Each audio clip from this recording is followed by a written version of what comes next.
सुंदरनगर नाम के शहर में रमेश नाम का एक व्यक्ति अपनी पत्नी गीता और दो बेटियां राधा और सीता के साथ रहता था।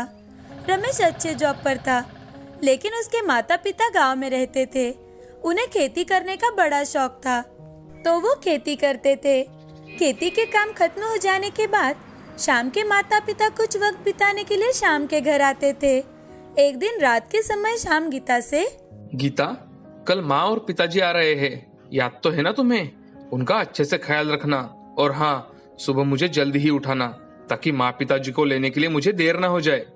जी, मैं उनका अच्छे से ख्याल रखूंगी। उन्हें किसी चीज की कोई कमी नहीं होगी। आखिर हमारे लिए ही तो खेती करते हैं ना।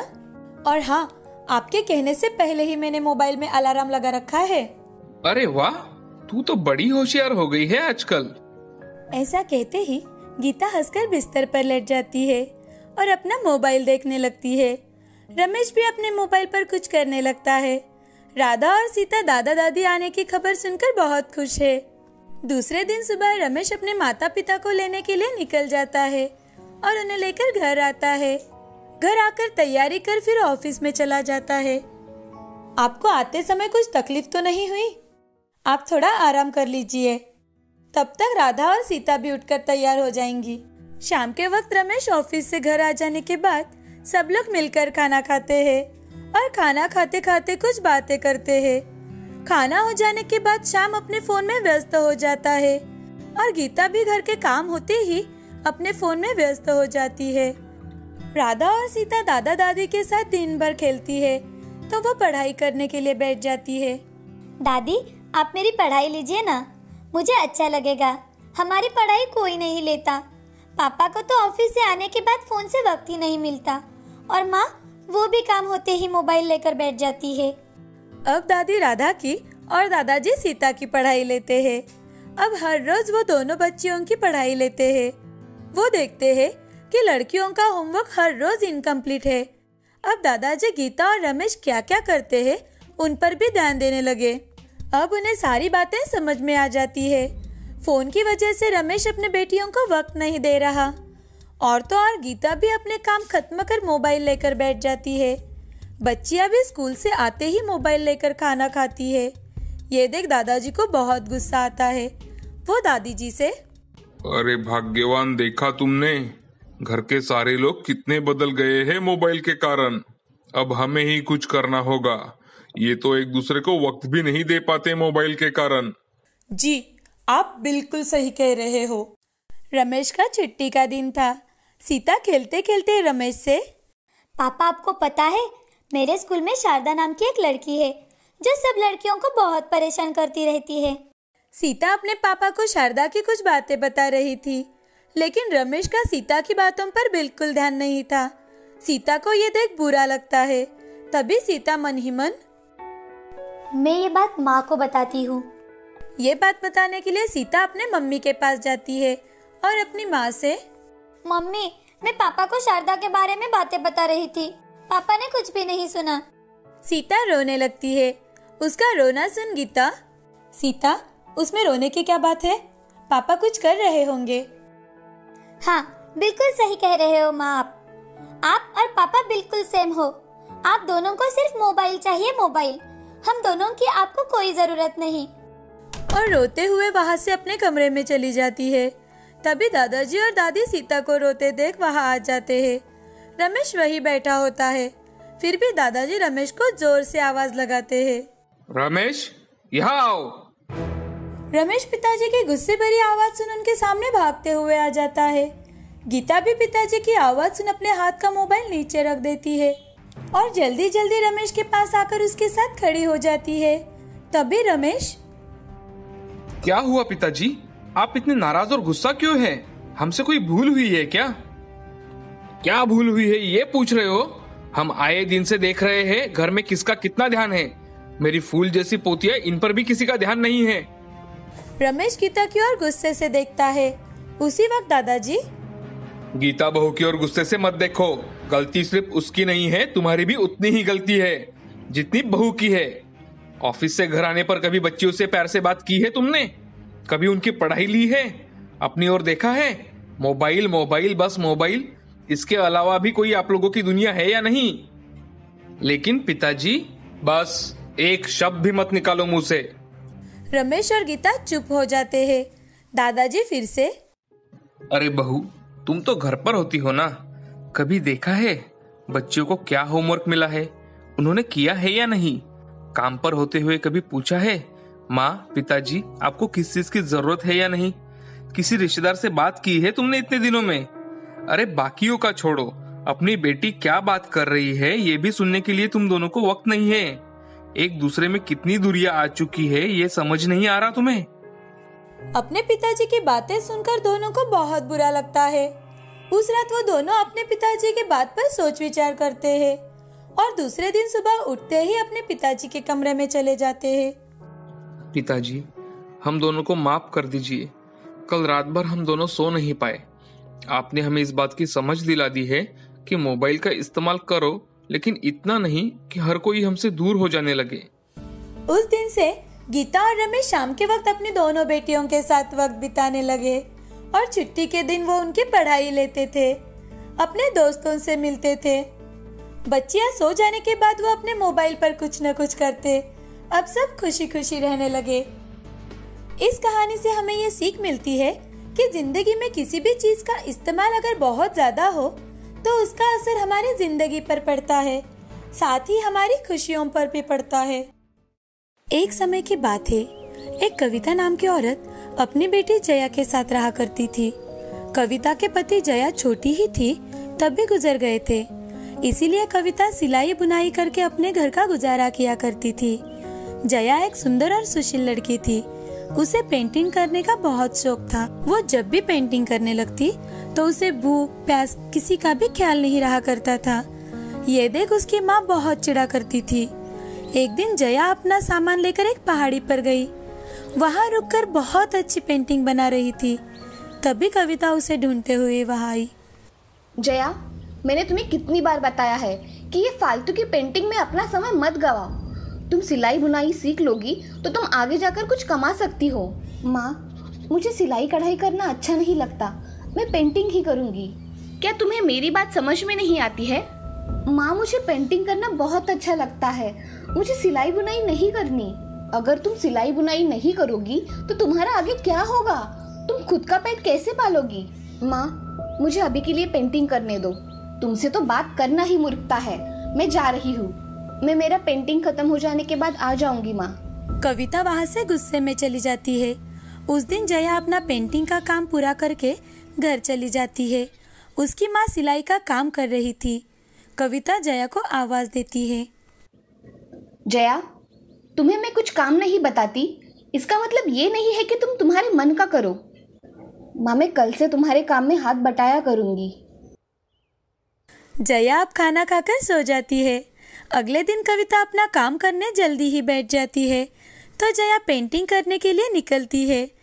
तभी कविता उसके पास आकर बोलती है, तुम कहाँ जा रही हो जया? लगता है तुम तुम्हारा कल का कहा भूल गई हो। नहीं माँ, मैं थोड़ी ही देर में आती हूँ। कविता को जया की बातें सुनकर बहुत गुस्सा आ जाता है और कविता जया के पेंटिंग कलर और ब्रश को बाहर फेंक देती है और उसे कपड़े सिलाने के लिए कहती है। तभी जया, माँ, तुमने मेरे पेंटिंग का सामान क्यों फेंक दिया? ऐसा कहकर जया बहुत रोने लगी और वहाँ से दूर जाकर एक जगह बैठकर बहुत रोने लगती है। उसी रास्ते से एक आलीशान गाड़ी आकर रुकती है। उस गाड़ी में एक औरत बैठी थी। उस औरत ने जया को रोते हुए देखकर उसके पास गई और जया से, तुम रो क्यों रही हो बच्ची? आप कौन हो? मैंने आपको पहचाना नहीं। मैं इस शहर के सबसे अमीर आदमी की बीवी हूँ। मेरा नाम काव्या है। अब मुझे बताओ, तुम रो क्यों रही हो? काव्या जया से बात कर रही थी।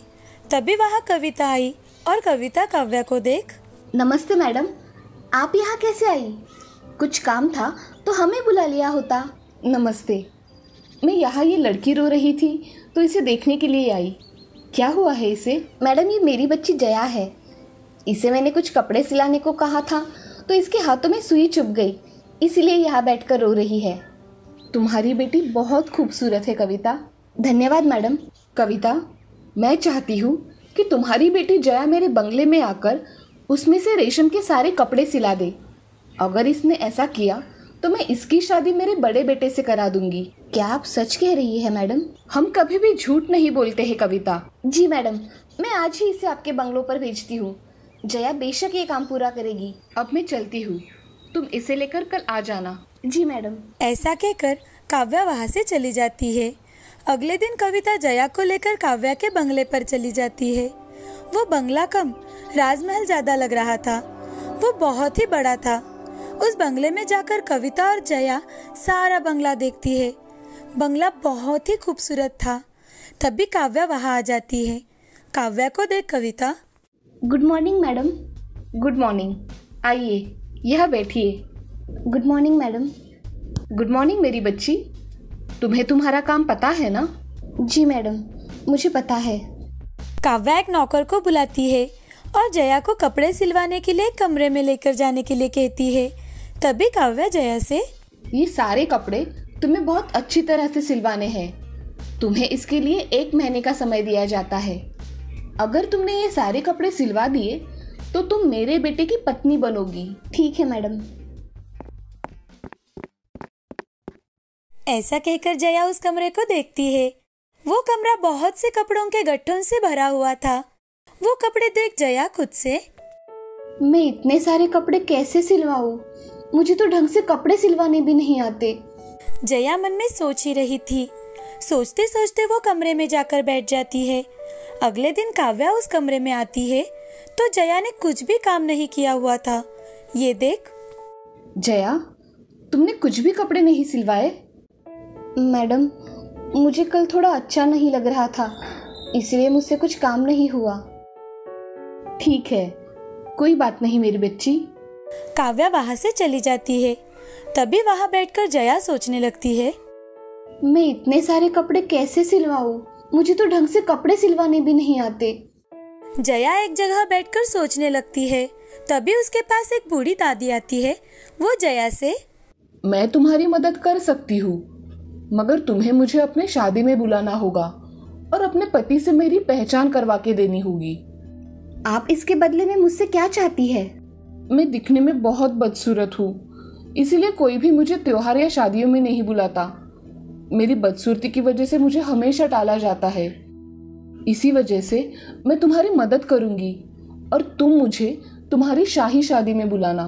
ठीक है, मैं आपको मेरी शादी में जरूर बुलाऊंगी और आपको वहाँ मान सम्मान भी मिलेगा। ठीक है, अगर तुम मुझसे वादा करती हो तो मैं तुम्हारे ये सारे कपड़े सिलाने में मदद करूंगी। ठीक है दादी, मैं वादा करती हूँ। ये सारे कपड़े मैं 10 दिन में सिलवा दूंगी। ठीक है दादी। जया दादी को कपड़े सिलवाने में मदद करती है। उसकी मदद से बूढ़ी दादी बहुत ही अच्छी ड्रेस सिलवाती है। उसे देख जया बहुत खुश हो जाती है। अगले 10 दिनों में दादी हर रोज आकर कपड़े सिलवा दिया करती थी। एक दिन काव्या जया के कमरे में आने के लिए निकलती है। तभी दादी को किसी के पैरों की आवाज आती है। ये देख दादी अदृश्य हो जाती है और जया अपना सिलवाने का काम करती है। उसे काम करते देख काव्या, बेटी जया, तुम दिन रात काम कर रही हो क्या? थोड़ा आराम भी कर लिया करो। मेरा जब तक काम पूरा नहीं हो जाता तब तक मुझे चैन की नींद नहीं आती। ठीक है जया। काव्या वहाँ से चली जाती है। तभी दादी फिर से आकर सिलवाने का काम करने लगती है। उसका काम देख जया बहुत खुश होती है। 10 दिनों बाद जया के कमरे में सभी कपड़े सिलवा के हो गए थे। ये देख जया बहुत खुश हो जाती है। काव्या आकर देखती है तो काव्या जया से, मैं मेरी बहू मेहनती और ईमानदार चाहती थी, जो कि तुम हो। धन्यवाद मैडम। चलो, अब 10 दिनों बाद ही शादी का मुहूर्त निकाला जाएगा और तुम्हारी माँ को भी यहाँ बुलाया जाएगा। ऐसा कहकर काव्या वहाँ से चली जाती है। ये देख जया बहुत खुश हो जाती है। दूसरे ही दिन कविता बंगले में आ जाती है। तभी काव्या उसका बहुत अच्छे से स्वागत करती है और उसे आराम करने के लिए कहती है। ये देख जया कविता के कमरे में चली जाती है। तभी जया कविता से, माँ, मुझे तुम्हें कुछ बताना है। हाँ कहो ना जया, क्या कहना चाहती हो? माँ, मैंने एक बूढ़ी दादी को मेरे शादी में आमंत्रित किया है और वो मेरी रिश्तेदार है ऐसा बताना है। वो मेरी दादी बनकर आएगी। ऐसा कुछ नहीं होगा जया। तुम्हारी शादी इतने बड़े परिवार में हो रही है, ये क्या कम है कि तुम फिर से किसी को भी दादी बोल रही हो? माँ, मैंने दादी को वचन दिया है। उन्होंने कपड़े सिलवाने में मेरी बड़ी मदद की है, इसीलिए मैं वचन नहीं तोड़ सकती। तुम्हें जो ठीक लगे वो करो। ऐसा कहकर कविता सो जाती है। कुछ ही दिनों बाद महल में शाही शादी का आयोजन किया जाता है। शाही शादी में बहुत बड़े बड़े रईस लोग आमंत्रित थे। उनकी शादी देख सभी बहुत खुश थे। तभी दरवाजे पर बूढ़ी दादी आ जाती है। बूढ़ी दादी को देख जया भागते हुए उसके पास जाती है और उन्हें गले लगा लेती है। उनका हाथ पकड़कर उन्हें अंदर ले आती है। तभी जया का पति अर्जुन वहां आ जाता है और अर्जुन जया से, जया, ये कौन है? ये मेरी दादी है। मैं कपड़े सिलवाना इन्हीं से सीखी हूँ। अच्छा, आइए दादी, आपका स्वागत है। आइए दादी। जया और अर्जुन दादी को अंदर लेकर जाते हैं और थोड़ी ही देर बाद सभी खाना खाने के लिए बैठ जाते हैं। दादी को जया लेकर खाने की कुर्सी पर बिठाती है। सभी हंसी खुशी खाना खा रहे थे। तभी दादी अर्जुन से, अर्जुन, मेरे हाथ देखो कितने खराब है। हाँ दादी, मगर आपके हाथ इतने खराब कैसे हुए? मशीन पे हर रोज कपड़े सिलवा के मेरे हाथ खराब हो गए। और आपकी आंखें ऐसी लाल क्यों लग रही है दादी? अर्जुन, रेशम कपड़ा देख देख के मेरी दृष्टि कम हो गई है। ये बात सुन अर्जुन मन में बहुत डर जाता है।